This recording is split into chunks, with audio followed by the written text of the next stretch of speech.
Hello everybody, welcome to Bourbon and a Baby. My name is Jay and this here is Max, and today we want to talk to you about the importance of reading to your child. Studies show that the biggest time for brain development for people is between the ages of 0 and 5. So it's really good practice to read as much as possible to your child because that helps stimulate that brain growth. It introduces them to a lot of new vocabulary, and just it's kind of a fun, nice activity to do to bond with your child as well. Now listen, I get it.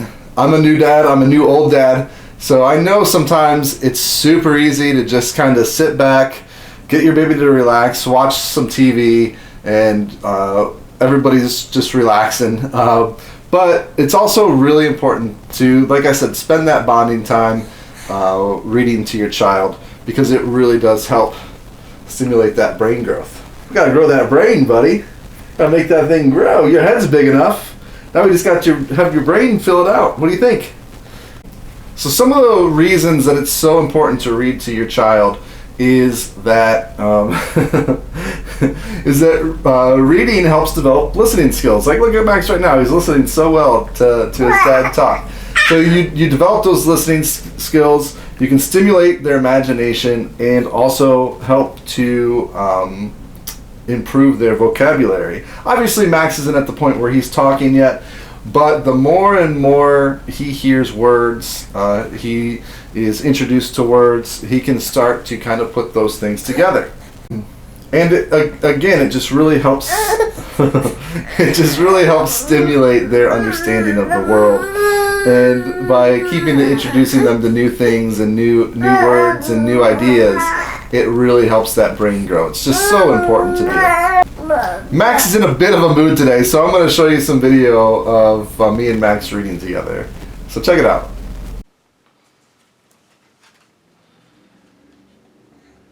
Behold the armadillo with his armadillo nose. See him? Okay.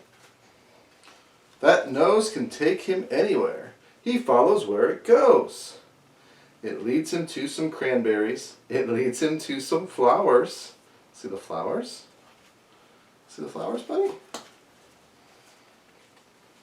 He gives a yawn and settles down and takes a nap for hours. He walks and walks and walks to find the song he hears. Look at that. That's a piggy playing the guitar. See the chicken playing the banjo? That's silly, huh? That's silly. Woohoo! A happy hippo dashes by. She wants to run and play. Do you like that, hippo? But not the armadillo, no. He goes the other way. This is one of my favorite books of all time. And hopefully it'll be Max's favorite book too, The Giving Tree. But time went by. Look, the boy's getting older. And the boy grew older. And the tree was often alone. Poor tree. So sad. Then one day, the boy came to the tree, and the tree said, "Come, boy, come and climb up my trunk, and swing from my branches, and eat apples, and play in my shade, and be happy." "I am too big to climb and play," said the boy. "I want to buy things and have fun. I want some money. Can you give me some money?" "I'm sorry," said the tree, "but I have no money. I only have leaves and apples. Take my apples, boy, and sell them in the city. Then you will have money, and you will be happy."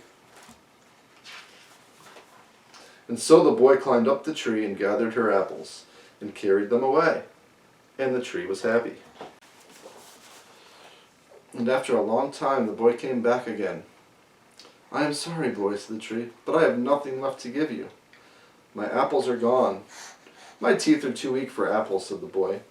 "My branches are gone," said the tree, "and you cannot swing on them." "I am too old to swing on branches," said the boy.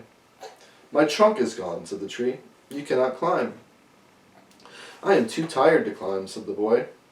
"I am sorry," sighed the tree. "I wish that I could give you something, but I have nothing left. I am just an old stump. I am sorry." I don't need very much now, said the boy. Just a quiet place to sit and rest. I am very tired. Well, said the tree, straightening herself up as much as she could. Well, an old stump is good for sitting and resting. Come, boy, sit down. Sit down and rest. And the boy did. And the tree was happy. The end. What a book. What a book. Alright, we're going to read A, B to J, Z. If you're having alphabet problems, I feel bad for you, son. I got 99 problems, but my ABCs ain't one.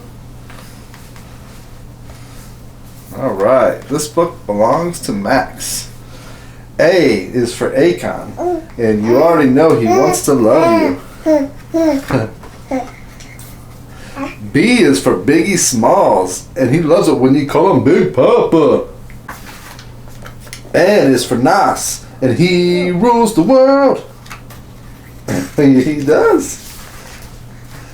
O is for Outcasts, and they like to shake it like a Polaroid picture.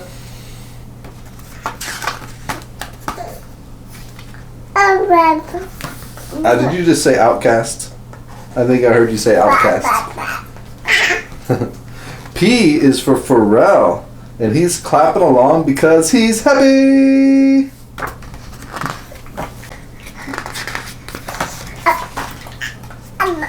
This is your mommy's favorite.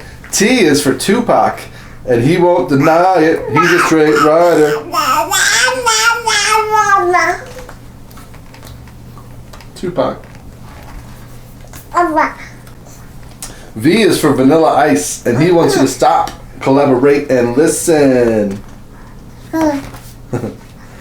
W is for Lil Wayne, and he's got that young money, cash money. W should have been for Wu-Tang, though. Just saying. Bah, bah, bah. X is for Exhibit, and he will pimp your ride. Y is for Yeezy, and he isn't messing with any gold diggers. And Z is for Jay-Z, and he has 99 problems, but his ABCs ain't one. You love this book, don't you? It's your favorite book? Your favorite book?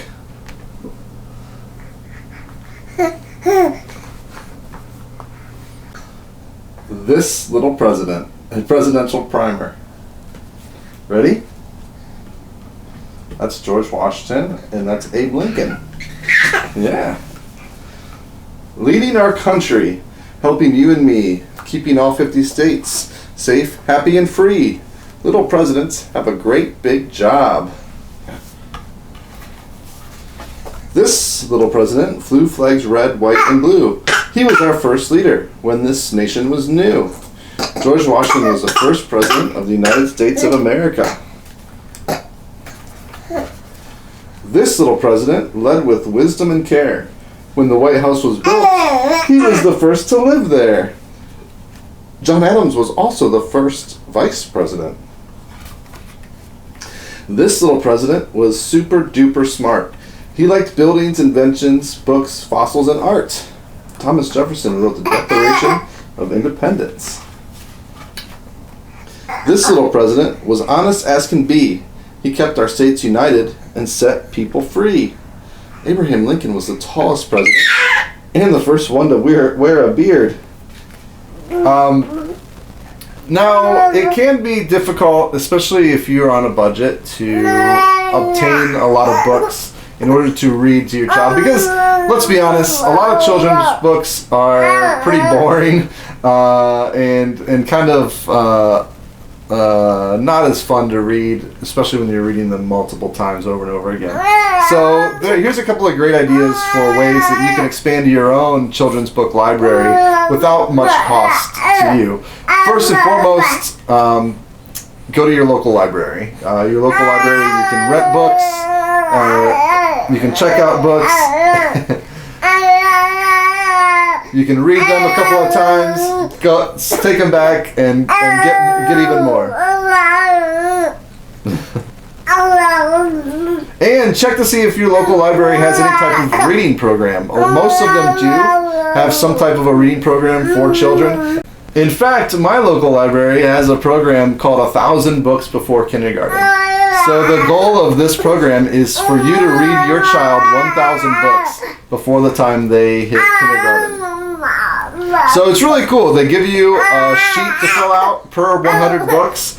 So every time you read a book, you color in a little shape.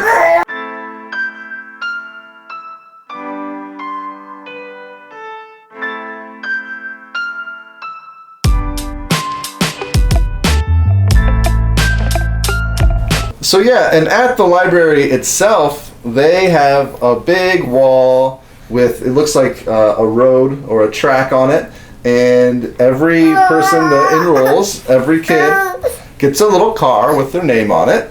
And once you've read every 100 books, you move the car to the next spot. So it's just kind of a fun way to keep track of their progress. So the goal there is to read 1,000 books before kindergarten. And we just read our 100th book just a couple days ago, and we were able to move the car, which was super cool.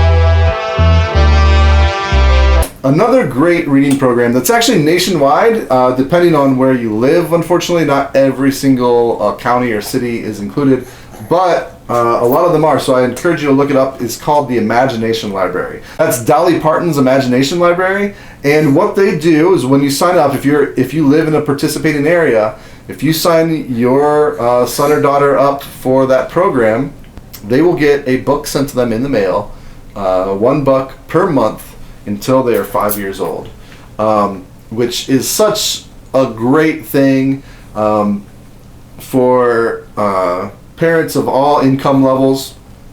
It gives you a new book to read every month. You don't have to worry about buying it. It's completely free. And again, yeah, that's a lot of books. By the time Max turns 5, he'll have a whole collection of books just from that program, all completely free.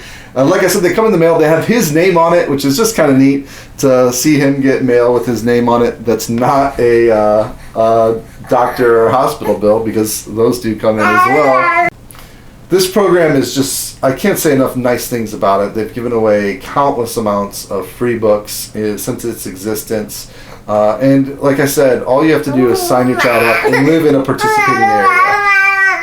So it's imaginationlibrary.com. Make sure you go there, check into it. As long as your child was born on or after January 1st, 2018, and you live in a participating area, you are eligible to join that program. And it's super easy to sign up and join. All the information is on the website, so make sure you go through the website and check that out. And the last thing that I want to mention is that reading books doesn't have to be so boring for the parent, because you don't have to just read children's books. You can read any book that you're interested in. By doing that, that serves kind of a double purpose. You are introducing new ideas and new words into their vocabulary, and you're also reading something that you've probably been wanting to read for a long time and have been putting off forever because you never have time anymore because you have a crying baby on your hands.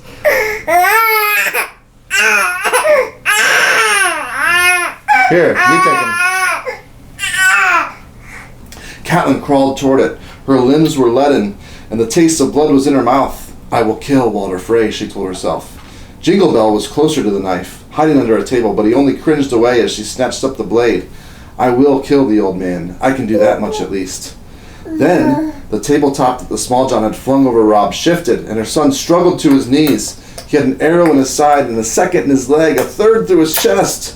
Lord Walter raised a hand, and the music stopped. all but one drum. Catelyn heard the crash of distant battle, and closer the wild howling of a wolf. Grey Wind, she remembered too late. Heh! Lord Walder Frey crackled at Robb. The king in the north arises. Seems we killed some of your men, your grace. Oh, but I'll make you an apology. That will mend them all again. Heh! Catelyn grabbed a handful of Jingle Bell Frey's long gray hair and dragged him out of his hiding place. Lord Walder, she shouted. Lord Walder! The drum beat slow and sonorous. Doom, boom, doom. Enough, said Catelyn. Enough, I say. You have repaid betrayal with betrayal. Let it end. When she pressed her dagger to Jingle Bell's throat, the memory of Bran's sick room came back to her, with the feel of steel at her own throat. The drum went boom, doom, boom, doom, boom, doom. Please, she said, he is my son, my first son and my last. Let him go. Let him go, and I swear we will forget this. Forget all you've done here. I swear it by the old gods and the new. We will take no vengeance. Lord Walder peered at her in mistrust. Only a fool would believe such blather. Do you take me for a fool, my lady? I take you for a father. Keep me for a hostage. Edmure as well if you haven't killed him, but let Robb go. No, Robb's voice was whisper faint. Mother, no. Yes, Robb, get up and walk out. Please, please save yourself. If not for me, for Jane. Jane, Robb grabbed the edge of the table and forced himself to stand. Mother, he said. Grey Wind. Go to him now, Robb. Walk out of here. Lord Walder snorted. And why would I let him do that? She pressed the blade deeper into Jingle Bell's throat. The lackweight rolled his eyes at her in mute appeal. A foul stench assailed her nose, but she paid it no more mind than she did the sullen, ceaseless pounding of that drum. Boom, doom, boom, doom, boom, doom. Sir Ryman and Black Walder were circling around her back, but Catelyn did not care. On my honor as a Tully, she told Lord Walder, on my honor as a Stark, I will trade your boy's life for Robb's. A son for a son. Her hands shook so badly she was wringing Jingle Bell's head. Boom, the drum sounded. Boom, doom, boom, doom. The old man's lips went in and out. The knife trembled in Catelyn's hand, slippery with sweat. A son for a son, ha, he repeated. But that's a grandson, and he never was much use. A man in dark armor and a pale pink cloak, spotted with blood, stepped up to Robb. Jaime Lannister sends his regards. He thrust his longsword through her son's heart and twisted. Robb had broken his word, but Catelyn kept hers. She tugged hard on Aegon's hair and sawed at his neck until the blade grated on bone. Blood ran hot over her fingers. His little bells were ringing, and the drum went boom, doom, boom. Finally, someone took the knife away from her. The tears burned like vinegar as they ran down her cheeks. 10 fierce ravens were raking her face with sharp talons and tearing off strips of flesh, leaving deep furrows that ran red with blood. She could taste it on her lips. It hurt so much, she thought. Our children, Ned, all our sweet babes, Rickon, Bran, Arya, Sansa, Robb. Robb, please, Ned, please, make it stop. Make it stop hurting. The white tears and the red ones ran together until her face was torn and tattered, and the face that Ned had loved. Catelyn Stark raised her hands and watched the blood run down her long fingers over her wrists, beneath the sleeves of her gown. Slow red worms crawled along her arms and under her clothes. It tickles. That made her laugh until she screamed. Mad, someone said. She's lost her wits. And someone else said, make an end. And a hand grabbed her scalp just as she'd done with Jingle Bell. And she thought, no, don't cut my hair. Ned loves my hair. Then the steel was at her throat, and its bite was red and cold. And that, Max, was the Red Wedding. Whew. Crazy stuff, huh? Okay, obviously Max here is done with the video for the day, so I'm going to be done as well. Make sure that if you like what me and Max are bringing to the table, hit that like button. Go ahead and subscribe to the channel. I would greatly appreciate it. That way you can be notified every time I release a new video. Me and Max here. And last but not least, follow Max and myself on Facebook, Instagram, and Twitter. We are at Bourbon and a Baby on all of those platforms.